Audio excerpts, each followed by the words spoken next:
सुस्वागतम सुस्वागतम।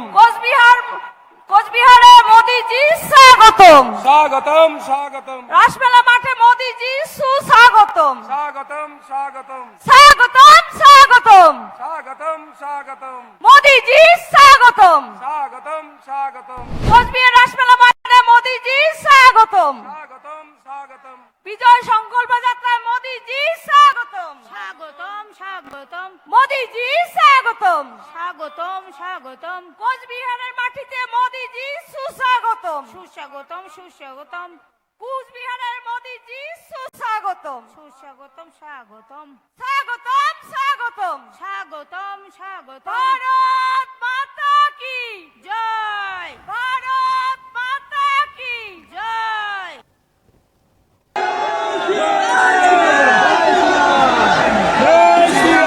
ইতিমধ্যে কিন্তু নরেন্দ্র মোদী প্রধানমন্ত্রী পৌঁছে গেছেন কোচবিহারে, তার কনভয় চলে এসেছেন।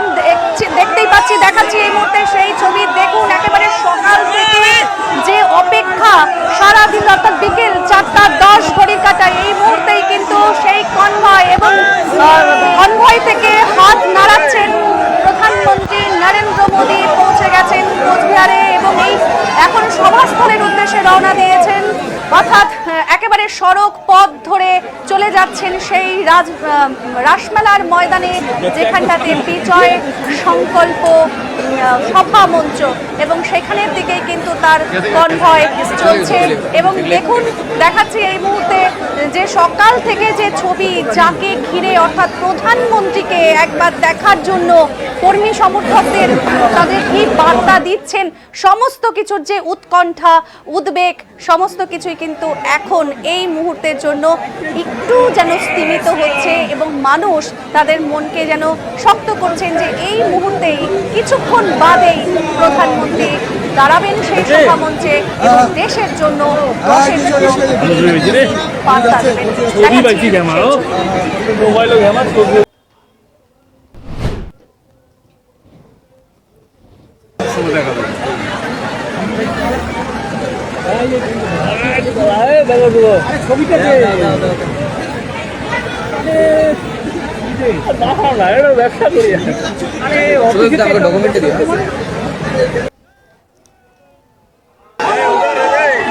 আপনারা দেখছেন সরাসরি সেই ছবি।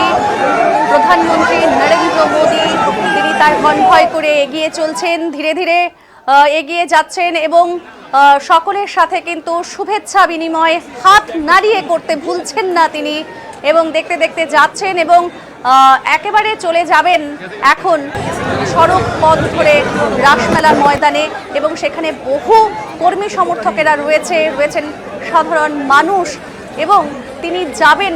পাশাপাশি রাখছি কিন্তু আপনাদের সেই ছবি যে একদিকে কনভয় আসছে প্রধানমন্ত্রীর, পাশাপাশি একবার দেখুন যে রাসমেলার ময়দান, যেখানে কিন্তু একেবারে কাতারে কাতারে কর্মী সমর্থকেরা ভিড় জমিয়েছেন। পাশাপাশি দেখালাম এতক্ষণ যে এই যে বিজয় সংকল্প মঞ্চ অর্থাৎ সভা মঞ্চ, সেই সভা মঞ্চে কিন্তু প্রত্যেকের মূল্যবান মতামত দিলেন, বক্তব্য জানালেন। বক্তব্য জানিয়েছেন রাজ্য সভাপতি শফিক ভট্টাচার্য, পাশাপাশি নিশীথ প্রামাণিক বক্তব্য দিলেন সুকান্ত মজুমদার। এখন অপেক্ষা শুধুমাত্র যে কখন প্রধানমন্ত্রী নরেন্দ্র মোদী তিনি তার ভাষণ দেবেন দেশের জন্য, দশের জন্য।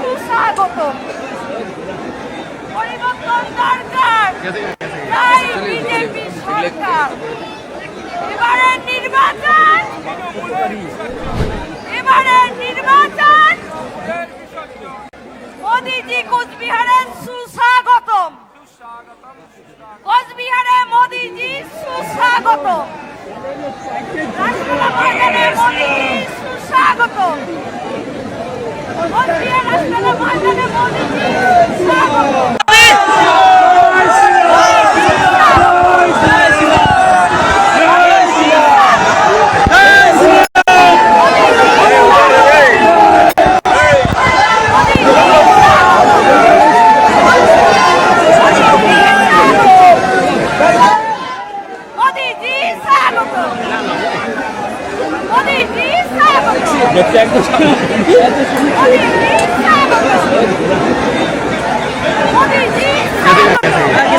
चलिए